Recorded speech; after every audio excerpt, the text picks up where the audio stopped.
الحمد لله رب العالمين وصلى الله وسلم على سيدنا محمد وعلى آله وصحبه وبارك وسلم تسليما كثيرا وبعد.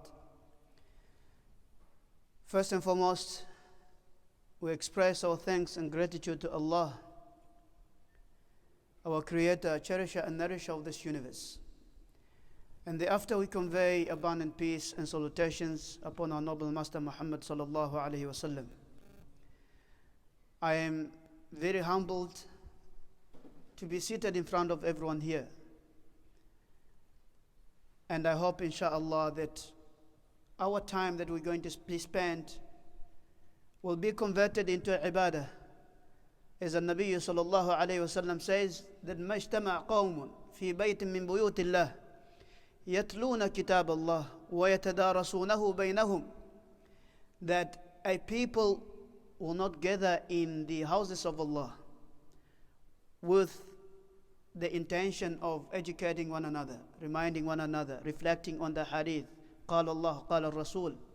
Besides, that three things will happen to those people. نزلت عليهم السكينة. And this is part of our discussion today. The sakina, tranquility, will descend on those people. And what else? The other two. حفتهم الملائكة. There'll be special angels that will surround the gathering. Subhanallah. Sakina comes down. Angels come and envelop you. وَذَكَرَهُمُ اللَّهُ فِي مَنْ عِنْدَهُ. And this is the best for me. And probably for you as well. Allah subhanahu wa ta'ala will make mention of your name to the better gathering. And that is the gathering of angels. Of Jibreel alayhi salam, Mikael, Israfil, Ridwan, and all those angels that you know. Your name will be mentioned by Allah subhanahu wa ta'ala, that such and such individual has spared his time, his quality time. He would have spent his time with his families, or doing something beneficial, or maybe surfing on the net, but he has chosen to be in the masjid, in the house of Allah subhanahu wa ta'ala. So we hope that Allah subhanahu wa ta'ala will, inshallah, grant us with these three gifts as we depart from here. Ameen to Ameen. What is the discussion for tonight? I think last time when I came, I thanked PGCC for inviting me. This time I'm not doing it, because I don't want them to invite me again, right? Now, inshallah, jazakumullah khairan for inviting me, PGCC and all your team, inshallah. Our topic of this evening is how to attain inner peace. Inner tranquility. And inner tranquility, if you look at it from a broader perspective, it's a universal need that is sensed by every individual. Yes or not? Muslim or non-Muslim. Everyone is searching for peace. Regardless of the gender, male or female, young or old. Everyone is searching for peace. But do you know what is the dilemma? The biggest dilemma that the world is faced with is that people are diverse in finding the solution to peace. This is the biggest dilemma. Including the Muslims? Yes, including the Muslims. And this is why we are here, inshallah, trying to change our perception towards inner peace, inner tranquility. And once you have this inner tranquility, wallah, you will smile when everyone is frowned. Your wife will jump on you and you will be smiling. This is what inner peace does. Your dad will scold at you and you'll be at ease and at peace, not overtaken and blowing things out of proportion. This is what inner peace is. You know, today, subhanAllah, you want to see people, whether they have inner peace or not, look at them at the traffic jam. Really. And sometimes it happens to us Muslims. Rush hour, like they say. You're going to work or coming back from work. You can't wait to get home. And you see how people become impatient. And they start, beeping. And some of them use, subhanallah, bad words, bad languages. This shows that these people have no inner peace. They're not at peace at all. I saw one guy, I was driving with him. then he was driving, I was actually a passenger. And he saw someone making a mistake in front. And then he stops. Then he starts beeping, trying to rush the guy in front of him. And the guy looks and he says, he does this. Say, you want to jump? You can jump and fly over me. Sometimes you wonder, why this person agitated? Why are they restless? This is an indication that there is lack of internal tranquility. As I mentioned, there's a diverse in solution to this peace. Where do we find peace? Some people assume that peace can be found in materialism, in money. And they think that the day they become millionaires, or when they have couple thousands in the bank account, and they will be able to purchase a home, they can drive that dream car, and they can buy an expensive mobile phone, this is when they will have inner peace. And these are all deceptions. These are all deceptions. Subhanallah. People that, mashallah, you've got a stable income, but yet you are involved in a haram transaction. And you see a person that thinks that money will buy him peace, or he will buy the world with money, you will never bother to acquire this money, whether from halal or haram. No. Because all he wants is accumulation. He wants to hit a target. Like in business, we always, those who are in business, we always work towards a target. This person is not in business at all, but he wants to hit a target.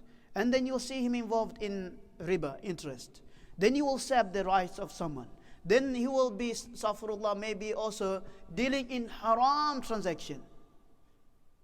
How many Muslims are involved in drug businesses today? Dealing with drugs. Muslims. Some, mashallah, they have boys that work under them. Go, snatch someone else's things and bring them to the, as long anything that adds up to that number that can make them reach the target, they're happy with it. I've got a stable income. Do I need a second job? My first income is enough to sustain me, sustain my families, and I will have, free time. I can use that time for Allah. I can use that time for humanitarian work or social work or community work. Why do I need a second job? If there's a need, yes. This does not mean that you should not be involved in community work. This is something else. You come from work, you want to get involved in community work. This is what Sahaba did. They were involved in transaction, in business. Abdurrahman bin Auf radiallahu anh, he would go and trade in the markets of Medina. But in the evening or afternoon, he will be engaged in community work. Nothing wrong with it. So there is a story of a man that had 2 jobs. He comes from work, he leaves for work while his son is sleeping. Then during the day, the son goes to school. This is only son. Then he gets back from work in the evening, like around 5 o'clock, gets dinner. He doesn't want to be disturbed. He gets prepared for a second job. He goes. When he comes back midnight, his son is asleep. So what is he doing? Leaving his home, not seeing his child, and coming back home, not spending time with the child. So this child was an intelligent boy. And then one day, he goes closer to his father, says, "Dad, can you spare me 1 minute? I need to ask you something very important." And the father goes like, I'm in a rush. I need to get to work. He says, "Dad, just 1 minute." He says, "Tell me, how much do you make per hour? How much do you make per hour?" Then the father goes that, "I make $50. This boy quickly goes under his pillow and he takes out a $50 that he's been keeping. His father has been giving him some money to spend at school and all those things, so he kept it. He said, "Dad, I've got this $50. I want to buy 1 hour from you." Wallah, until there is a time that regret will come to every person. And that's the time when you close your eyes. What did you do with your time? What did you do with your time? And this is a topic of another day. So, inner peace cannot be acquired by materialism, cannot be acquired by money. Not at all. You've got it wrong. You will get the money, but then eventually, what will you do with that money? Can you buy peace with it? No. You want to buy maybe a dream car. When you get that dream car, the excitement, ask those people that drive expensive vehicles. Nothing wrong with it. Nabi Sallallahu Alaihi Wasallam says that Inna Allah yuhibbu an yara athara ni'mati ala abdi. Allah loves to see the sign of affluence on a person. If Allah has given you money, spend it in a legitimate way, in a balanced way. Nothing wrong with it. But aspiring for this that you want to make, you want to impress people with what you drive, it's not a quality of a believer. You will drive that Porsche car, but where will that car take you? If it takes you to the masjid, alhamdulillah. But if it's going to take you to wrong places, then that car will end you in Jahannam, na'udhu billah. Na'udhu billah min dhalik. I was once actually was driving with one of the richest person in South Africa. Very successful business. I think he owns couple hundred houses. And mashallah, he's a person of deen. We assume so. So he, I think now I'm speaking about 10, 12 years ago. And this time there was a latest Porsche that came out with, I think at that time, I have to convert from rands into Australian dollars, probably close to $200,000. He went and purchased it. He was happy, mashallah. Then, as usual, you will invite your friends, and they so alhamdulillah invited me. I went to his house, and I took my family with me. I took my wife. Coming back, he said, Sheikh, I want you to have a test drive. I said, am I going to drive or are you going to drive me? He said, no, I have to drive you. He said, okay, let's go ahead. We are driving. He's taking me back home. He told me, go and park your car, I'll take you and I'll take you around. I went back home, I dropped off my vehicle and I jumped in his new Porsche. And then, mashallah, he's showing me all the, the technologies, developed technologies that it's in the Porsche, and the car can lower and it can alleviate, it can go higher, and it's got massage chair, you can massage this and that. I said, mashallah. Getting closer to my house, he stops at a stop sign. So we have stop signs. Stopped at stop sign, and he's not moving. I'm looking at my time. 1 minute has passed. This guy is not moving. 2 minutes. Then I said, brother, have you realized why you have stopped? This is a stop sign. Why are you not making a move? Then he looks at me and says, Astaghfirullah. I did not realize that I was driving. This is a brand new car. He has purchased close to $200,000, and he thinks that by driving this car he's going to be happy. Where is this happiness? Happiness is not in this money. If you look today, I was doing a bit of research and I love reading, and I found that one of the biggest challenges that we have in our developed countries is not poverty. There is poverty in developed countries, but it's not a challenge. What is the biggest challenge that we face in developed countries? Does anyone know? Depression, yes, excellent. But my answer is still not yet there. What leads to depression? Or mental health, greed, anxiety. After may Allah subhanahu wa ta'ala safeguard us, all our family members, from developing anxiety and all these things. But what people that have these mental health issues, chasing this world, what does it lead you to? Those suicide, excellent.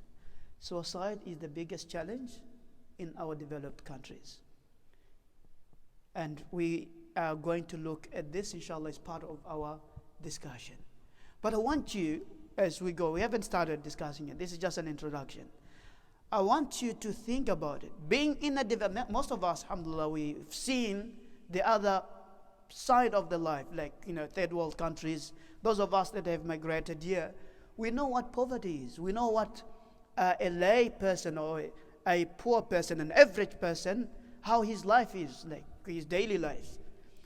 Can you compare that to our style of life in these countries? Never. And just, if you look at it technically, who should be more depressed? The one that has affluence, has money, has got stable income, or the one that is living from hands to mouth? You've got the answer. So, according to the World Health Organization, they have reported that on average, there are on average, there are 800,000 people that die due to suicide on a yearly basis. This is on average. And this is equivalent to 40 seconds. Each and every 40 seconds, there's someone that is committing suicide in the world. In the American context, the report shows that on a daily basis, there are 132 people that commit suicide. Coming to Australia, 8 people on average. These are not people that are entertaining suicidal thoughts. These are people that go and commit the suicide itself. 8 people commit suicide on a daily basis in Australia. This is the biggest number. How is it possible in a developed country where, mashallah, we have a very good system of support, financial support? Okay, majority of people are employed. Majority of people have got houses, and they are driving. You see a person leaves his house, jumps in his car, and then entertaining suicidal thoughts. But this is a very very same person that thought that the car that is driving or the home that is living in will bring him peace. And while searching for peace, there are some youngsters that think that peace is in ecstasies, and that is this short-term entertainment, drugs, ice, alcoholism, na'udhu billah, fornication, humanizing, and I think that if the moment I can reach to that side, I'm going to be a happy person. Only to know that when they reach to that side, they become more depressed. They become more depressed. I was counseling a sister, and then on our conversation, she says, I have depression, this and that, but I'm blaming myself. I said, one thing that you would do when you're giving counseling is not to allow someone to blame themselves. So I said, no, don't blame yourself. Why are you blaming yourself? So she goes, that I used to pray, I used to do everything, but I had a bit of problems. And then I resorted to smoking and drinking. And now my level of anxiety has gone to a level that is beyond control. Then, subhanallah, I said, Allah subhanahu wa ta'ala has spoken the truth. What does Allah subhanahu wa ta'ala say? What does Allah subhanahu wa ta'ala say about people that want to look for happiness in things that will bring them short-term excitements, especially haram? وَمَنْ أَعْرَضَ عَنْ ذِكْرِي فَإِنَّ لَهُ مَعِيشَةً ضَنْكًا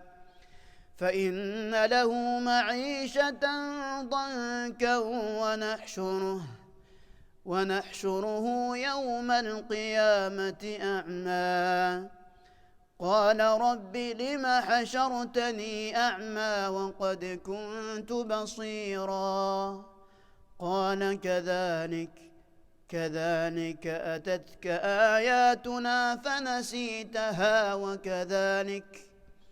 وكذلك اليوم تنسى. Excitements, short-term excitements, wallah, it will never bring you happiness. It will only bring you distress upon distress. This is the promise of Allah subhanahu wa ta'ala. So don't be surprised with people that are accumulating the world from haram and halal, and then they are declining in their mental well-being. Don't be surprised with it. You are depressed. You cannot heal depression with music. I know there is an extensive research that is done from an Islamic perspective. The ayah is emphatic.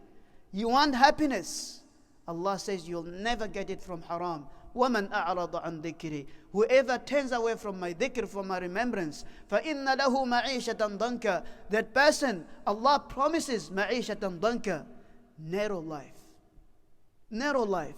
And Ibn Kathir goes pages upon pages explaining what is ma'ishatan danka. This person will lack inner peace. This is what Ibn Kathir says. Ibn Abbas says the same thing. The student of Ibn Abbas, Ikramah, and all of them unanimously agree that a person that becomes a habitual perpetrator of the injunctions of Allah subhanahu wa ta'ala will suffer, will be devoid of tranquility, of inner peace. Ma'ishatan danka. And Ibn Kathir goes that فَإِن تَنَعَّمَ ظَاهِرُهُ.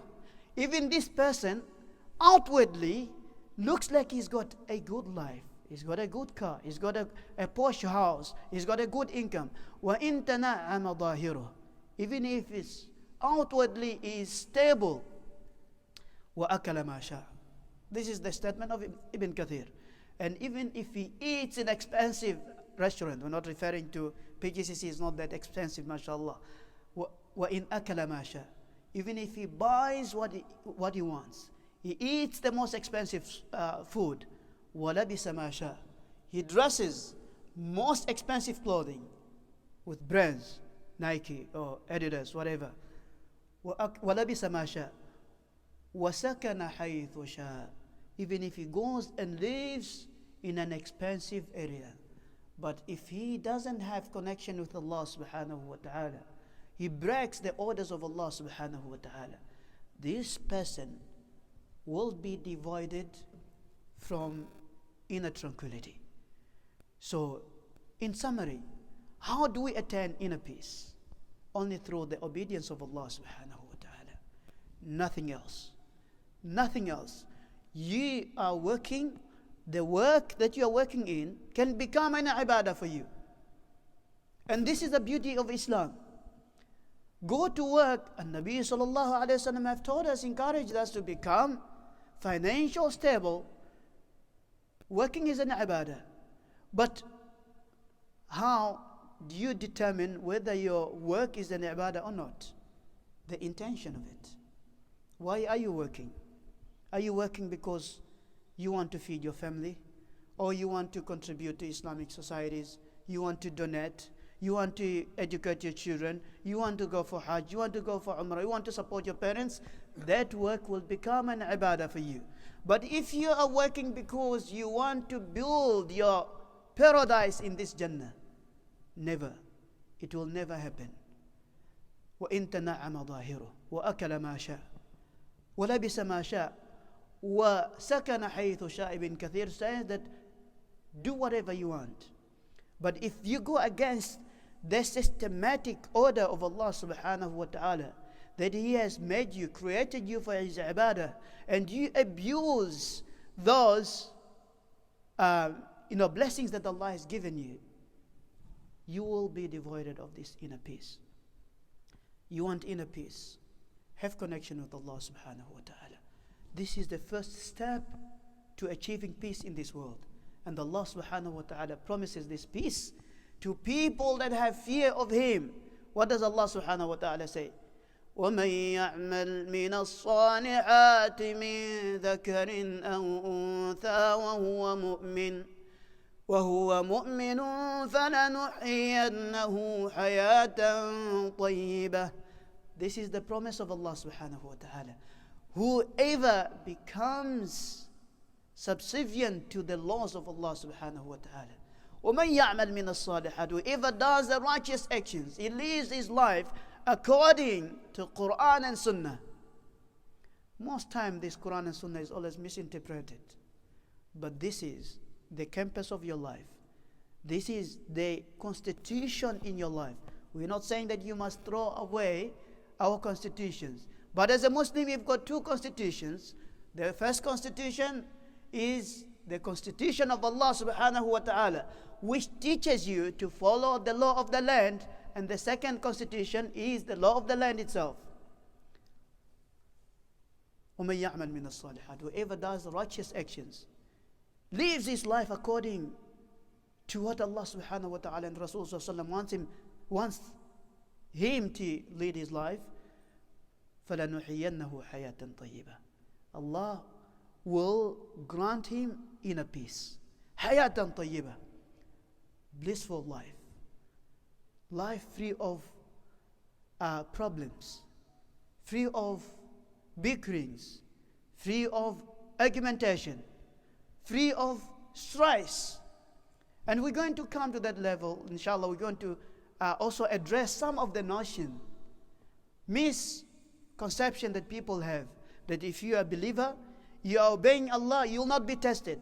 Let's separate the test, hard times, atrocities, and inner peace. These two are not attached. So tell yourself today, am I looking for peace? Wallah, dunya will come to you, whether you look for it or not. If it was written for you that you will become a millionaire, you will become one even without chasing this dunya. You've got to have the foundation. We're not saying that don't have the foundation, but don't make the goal of your life to become that star or to become that rich person. Make the goal in your life to please Allah subhanahu wa ta'ala.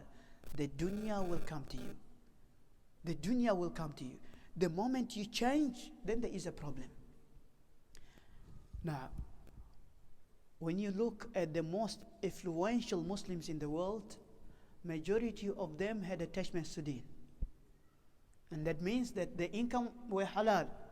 Today when we speak about Abdurrahman bin Auf radiallahu anh, do you know that his assets, the assets of Abdurrahman bin Auf, that richest Sahabi, still exist up till today? When we went for Umrah, our last trip, alhamdulillah, I was fortunate to go and visit a huge orchard farm of Abdurrahman bin Auf, which is kept as the waqf in Medina. And you know, the centuries that have passed since his demise. How did he acquire it? How did he attain it? Was it through haram? No, through halal.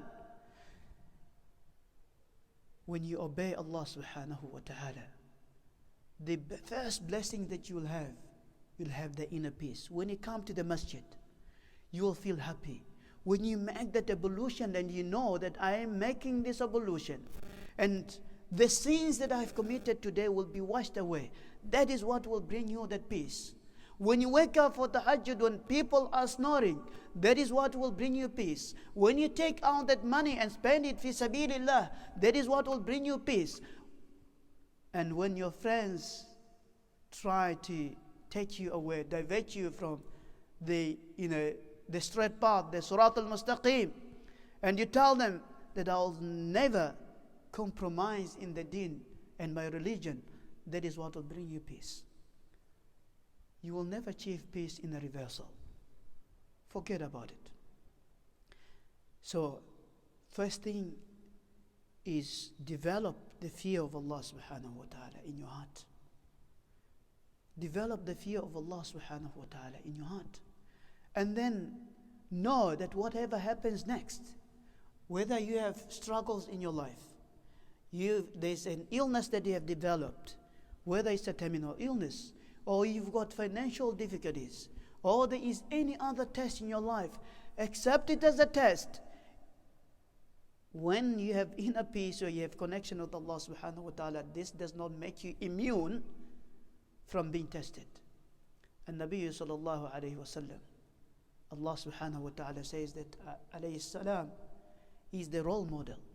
لَقَدْ كَانَ لَكُمْ فِي رَسُولِ اللَّهِ أُسْوَةٌ حَسَنَةٌ. The Prophet sallallahu alaihi wasallam is a role model for us. He's an uswa. He's an exemplary person. You've got to look at his lifestyle. Was he a person that had a peaceful mind? Was he a person that was content in his life? Was he a person that had inner peace? Yes, he was. But how was his life? Do you know how it was his life? Let's look at his lifestyle in terms of his eating. Aisha radiallahu anha mentions that وَلَقَدْ يَمُرُّ بِنَا الْهِلَالِ ثُمَّ الْهِلَالِ ثُمَّ الْهِلَالِ وَلَمْ يُوقَدُ فِي بَيْتِهِ نَارًا. This Prophet sallallahu alaihi wasallam, who succeeded in molding the barbaric nation and making them the role models, the heroes of the world. Not only Muslims emulate the lifestyles of Sahaba, but even the non-Muslims. They study the minute lifestyle of Sahaba Ridwanullah alayhim ajma'in, and then they implement it in the systems. You've got a Centrelink system today. You know where it started from? Umar bin al-Khattab radiallahu anhu. He was the person that introduced this in Medina, where widows, orphans would go and get benefits from Baytul Mal. Go, you'll find this. Big researchers are researching in the success of Sahaba. How did they manage from barbarism, killing, becoming people that were almost inhuman, uncivilized before Islam? But after Islam, they conquered the world. They conquered the world. They led a very good example, people of morals, values. How did that happen? This prophet of ours, Aisha says that, radiallahu anha, that sometimes 2 months would pass by and there would never be fresh food made in the house of Rasulullah sallallahu alaihi wasallam. Did this depress him? No. Was he still content? He was still content because he knew that being content does not mean that have the world at your disposal. There are people with the world at their feet, at their disposal, but they cannot go to bed without a sleeping pill. And Nabi sallallahu alayhi wa sallam can يشبع يوما ويجوع يوما.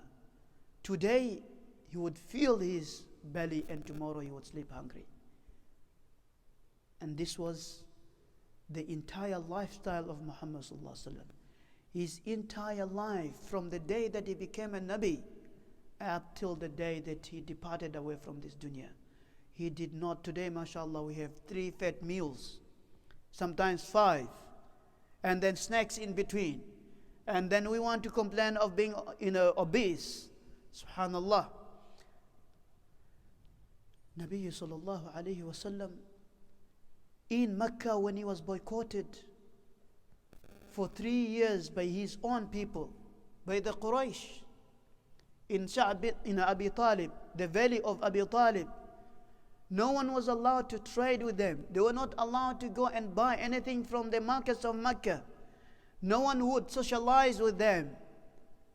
They were isolated, isn't it? And the alayhi salatu was salam and Sahaba began eating the leaves like animals. Subhanallah. Sometimes Bilal bin Rabah radiallahu anhu would sneak out, go and find just one morsel of food, hide it under his armpit, sweating, and coming to the Prophet sallam, take it out of his armpit and give it to Muhammad sallallahu alayhi salatu wasalam. Was he depressed? No, he was content, because he knew that these are tests. He was belied by his own people, his own uncles, his uncle who were brothers to his father, Abdullah, Abu Jahl and them. What did they do to him? His aunt, Jamil, who wanted to assault him. And then later, the Prophet ﷺ got stoned at the Ta'if, and then he bleeds. And the children of the Ta'if mocks at him publicly, chant songs of disgrace on Muhammad alayhi salatu wassalam, while accompanied by his adopted son. What was the adopted son of Muhammad sallallahu alaihi wasallam? What was his adopted son? Zayd bin Haritha radiallahu. He comes back. The problems does not end there. It does not end there. Then when he comes back, he's not allowed to enter his own city. He's not allowed to enter his own city. And the victimization does not stop there. Then Allah subhanahu wa ta'ala elevates him in the 10th year of prophethood. And he goes to Al-Mi'raj wal-Isra. Al-Isra wal-Mi'raj, where he goes and brings the salah. Then the same Quraysh belies at him and makes a joke out of it. And he becomes so patient. And then they banished him out of Mecca. On his journey, a man that is going exile, you have banished him out of your city, but yet you want to assassinate him. He is haunted. And also in Mecca, wasn't he bewitched? He was bewitched by Labid bin al-Asim. He goes to Medina. Problems, does not end. Like they say, when it rains, it pours. Then the Jews of Khaybar plotted against him. He was poisoned, alayhi salatu wassalam. His death was the result of the poison that he ate. You know the story, there's no time for it. In Uhud, he was stoned and lost his front teeth, alayhi salatu wassalam. Problems upon problems. He buried his own children. All his children were buried by himself, Muhammad alayhi salatu wassalam, besides Ruqayya. Besides Fatima. Fatima was the only one that got to live few years, about 3 years, after, and she died after the death of Muhammad alayhi salatu wassalam. Now, when you have problems in your life and you're a believer, should you consider this to be a punishment?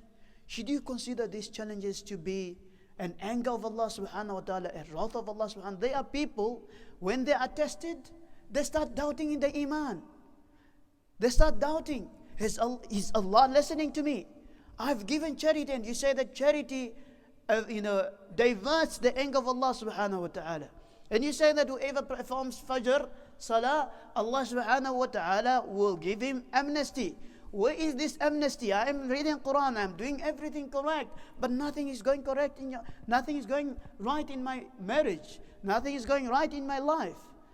Who says that if you're a believer, you're not going to be tested? Don't assume that just by merely accepting Islam and saying that you are a true believer, you're not going to be tested. Those before you were tested. Anbiya alayhi salam were tested. Who was not tested? But when you are having these problems, don't let it become an obstacle in your life that you want to be isolated from the outside world. You don't want to enjoy your relationship with Allah subhanahu wa ta'ala. Who says that problems will not go away? Don't we see how the Prophet sallallahu alaihi wasallam from Mecca to Medina and then became an established person and then developed a legitimate Islamic state, and then gradually conquering the world, and then those Sahaba that were marginalized becomes most influential people. Umar radhiallahu anhu rules 21 countries. Who was Umar radhiallahu anhu before Islam? How many challenges did he face in his life? Did Abu Bakr radhiallahu anhu, when he was escaping out of Mecca and accompanying Nabi sallam, did they ever cross through his mind that one day he would become the first Khalifa and he would run the affairs of the Muslims? He will have the control over Baytul Mal. No. You're going through challenges. It's a test that Allah subhanahu wa ta'ala wants to test. Ibn Taymiyyah has got a very beautiful statement. He says, don't be overtaken and be blown away from the challenges of this world. Ibn Taymiyyah was taken into custody. And at this time, the rulers were very oppressive rulers. And unfortunately, his ruler was also just oppressive as the others. And then he was taken into custody, he was jailed, he was locked up, he was in a cell for a very long time. And this was not only for him, Ibn Taymiyyah, even Ahmad bin Hanbal radiyallahu rahmatullah alayhi, what happened to him? So he says that my Jannah, this is Ibn Taymiyyah in his custody, ma yaf'alu bi a'da'i. What will my rivals do to me? Those who harbor jealousy against me. What will they do to me? Because my Jannah, my happiness is not in my house. My happiness is not in my conveyance. Are you going to deprive me from my conveyance, from my animal, from my house, from my family? My happiness is within my bosom. And once you confine me, that is almost like a holiday for me. And the same Ibn Taymiyyah says, Inna fi dunya la jannah, man lam yadkhulha lam yadkhul al-jannat al-akhirah. In this dunya there is Jannah. And it has to be felt by every Muslim. If you don't experience it as a Muslim, forget about experiencing the Jannah of Akhirah. And these words are very eloquent words. And they need to be interpreted. What is this Jannah that Ibn Taymiyyah mentions about? That cannot be, if you don't feel it, if you don't experience it in this dunya, you will not experience the Jannah of Akhirah. What is this, Jannah of dunya? Is it the cars? No, the woman, money? No, it's the iman, the belief of Allah subhanahu wa ta'ala. So, inshallah, when you go away from here, the first step to inner peace is reconciling with Allah subhanahu wa ta'ala. Many of us, subhanallah, we break the orders of Allah.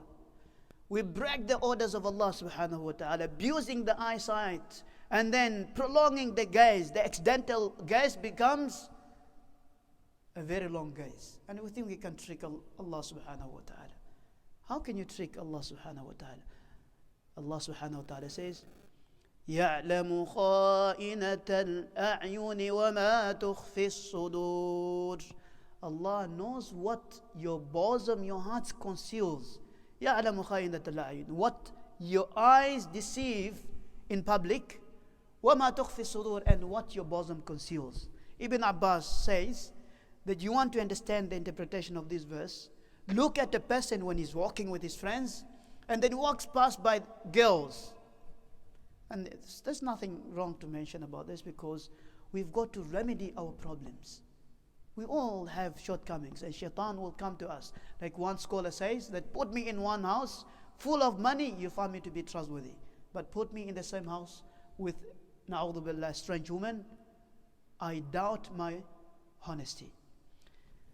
Ibn Abbas says that يَعْلَمُ خَائِنَةَ الْأَعْيُنِ. Allah knows the deception of the eye and what the heart conceals. The best way to understand this verse, look at a person when he walks with his friends and they walk past by a girl, very attractive girl, and then he pretends as if he's lowering his gaze. But the side of he's blinking at them. And he's trying to deceive his friends that he's, mashallah, righteous person. But what he does, and we can interpret that on our phones, mobile phones today. Put, the security, pin and this and that. You don't want someone to intrude into your privacy. Yeah. What privacy do you have, husband and wife? What don't you want your children to find out or to see on your mobile phone? Maybe there is a halal deal that you're having on that mobile phone. That's why you're putting so many, security codes. يَعْلَمُ خَائِنَةَ الْأَعْيُنِ. We deceive ourselves, and then we expect Allah subhanahu wa ta'ala to make us have this inner peace. We go and fight Allah subhanahu wa ta'ala by consuming riba. We don't want to discuss about mortgages and that. You go to muftis. I'm not here for that. But you want to take protection on everything that you have. Phone has got a protection, and this protection, and that protection, and this. Do you know how much interest are you involved with? How can you expect the mercy of Allah subhanahu wa ta'ala to descend on you? You want your house to have tranquility in your home, but those haram movies are playing day in and day out. You don't care what your children are watching. You don't care about it. You bring music to that house, and then you want Allah subhanahu wa ta'ala to grant you tranquility in that house. Forget about it. You want tranquility? Obey Allah subhanahu wa ta'ala. May Allah subhanahu wa ta'ala make us from those who obey Him in public and also in in privacy. So we don't want to become like those people, like Ibn Abbas have mentioned, that they camouflage in front of others, mashallah, praying, prolonging the prayer, but see them praying when they're praying by themselves. See, they shorten the prayer, and subhanallah, when they're in the masjid, they want to prolong the surahs and beautify the recitation. Like there's a story of this youngster, inshallah, we'll end on this note. He comes to the masjid and is praying and prolongs his prayer, and people start talking, oh subhanallah, look at his prayer. And he goes in ruku, he stretches his ruku. I say, his ruku is better than his qiyam. He goes in sujood, and they say, look at how he goes, kneels down, so calm. He's got humility, he's got khushu'. Then after salam he says, by the way, I'm also fasting. We don't want to become like this person. We want to become genuine people. When you are genuine, wallah, it will never matter to you whether you are close to the haram or you are close to Sydney Hub. You will fear Allah subhanahu wa ta'ala. It will never matter with you whether you're walking with a sheikh or you are walking with a friend that you have known for years. It will never matter. You will know that Allah subhanahu wa ta'ala is watching me. And this is what made Abu Bakr radiallahu anhu to excel amongst the rest of Sahaba radhiyallahu ajma'in. Every time I say that, I will end on this note. Something comes to mind. Hassan al-Basri. Hassan al-Basri was the greatest tabi'i. He mentions about Abu Bakr radhiyallahu anhu. He says to his contemporaries, the students of Hassan al-Basri, who were also, majority of them were tabi'in, very deep in knowledge. He says that he's telling them about the excellence of Abu Bakr radhiyallahu anhu. He says that Abu Bakr did not excel over you, meaning you referring to tabi'in, he did not excel over you because of the abundant salah that he prayed. No, don't get it wrong. He did not excel over you because of the amount of recitation that he has recited. No, but because of something that entered in his heart. That is the Jannah that Ibn Taymiyyah speaks about. And that is the tranquility that you need to have. Only when you have that, wallah, it will never matter whether you are forced or not. You will know that I have to draw my line. This Abu Bakr radhiyallahu anhu, just to make you understand his level of connection with Allah subhanahu wa ta'ala. What we call it? Al-muraqaba in the Arabic terminology. Muraqaba or al-muhasaba. And this is what you call self-reflection, right? He goes in the bathroom to, relieve himself. And then he covers himself. He covers himself. This Quran does not say, neither does Hadith encourage on this. But he says that Allah is watching me, how can I be exposed? When you develop this, wallah, you will feel Jannah. Problems will be meaningless to you. You will understand that this life, no one, even Qarun, not even Qarun enjoyed this life. You can have those,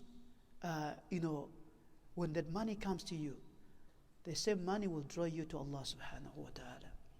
When the fame comes to you, that fame and name will draw you closer to Allah subhanahu wa ta'ala. When those degrees come to you and the PhDs and those qualifications, they will not make you a haughty person, an arrogant person. It will make you humble and humble. Humility is a key that will make us to be successful in this world as well as the hereafter. Inshallah, we're going to be continuing with this series, how to attain inner peace, and our next, inshallah, discussion, our next lesson will be on Thursday, and we're going to expand more.